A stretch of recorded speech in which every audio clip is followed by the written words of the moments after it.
ഇനി സാറിന് എന്തെങ്കിലും പൈസ വേണമെങ്കിൽ ഞങ്ങൾ തരാം, തയ്യാറാണ്. മുഖ്യമന്ത്രിക്ക് സാറിന് ബഹുമാനപ്പെട്ട പിണറായി സാറിനും പിന്നെ മുഹമ്മദ് റിയാസിനെ ഞാൻ പറയുന്നില്ല, കാരണം മുഹമ്മദ് റിയാസ് ഇയാളെ കണ്ടുപിടിക്കുന്ന. അതെ അതെ, ഇനി എത്ര വേണം സാറ്? ഞങ്ങൾ മലയാളികൾ തരാം. മലയാളികളുടെ ക്വാളിറ്റി അതാ, മലയാളികളുടെ ക്വാളിറ്റി അതാ. വേൾഡ് നമ്പർ 1 ആ മലയാളി. ഇപ്പൊ DNA പ്രഹസനം, പോസ്റ്റ്മോർട്ടം പ്രഹസനം അടക്കം ചെയ്തത് കുറച്ചൊക്കെ തെളിവുകളുണ്ട്, കുറച്ചൊക്കെ തെളിവുകളില്ല.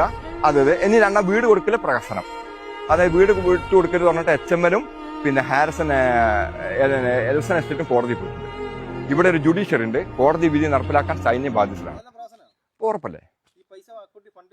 ആ ഫണ്ട് വന്നതിന് ഇപ്പം ഇവരെല്ലാരും കൂടി ഇപ്പം ബീവറേജിന്റെ ബ്രാൻഡ് ഷാപ്പിന്റെ അടുത്ത് ഒരു ബാങ്ക് തുടങ്ങിയിട്ടുണ്ട്. എന്നിട്ട് നിങ്ങൾ പോലത്തെ നല്ല മനുഷ്യന്മാർ കൊടുത്ത പൈസ ബാങ്കിലേക്ക് വരുമ്പോൾ അവിടുന്ന് പൈസ മേടിക്കാം, ബീവറേജ് പോയിട്ട് തൊട്ടടുത്തടുത്താ ഇന്ന് മദ്യപിക്കുക, കുറച്ചും കൂടി മദ്യപിക്കുക. പിന്നെ ലോട്ടറി ബിസിനസ്സും നടക്കുന്നുണ്ട്, നല്ല ലോട്ടറി കച്ചവടവും നടക്കുന്നുണ്ട്, നല്ല പിന്നെ മദ്യ ബിസിനസ്സും. അത് ബിസിനസ്സാണ്, ടോട്ടൽ ബിസിനസ്.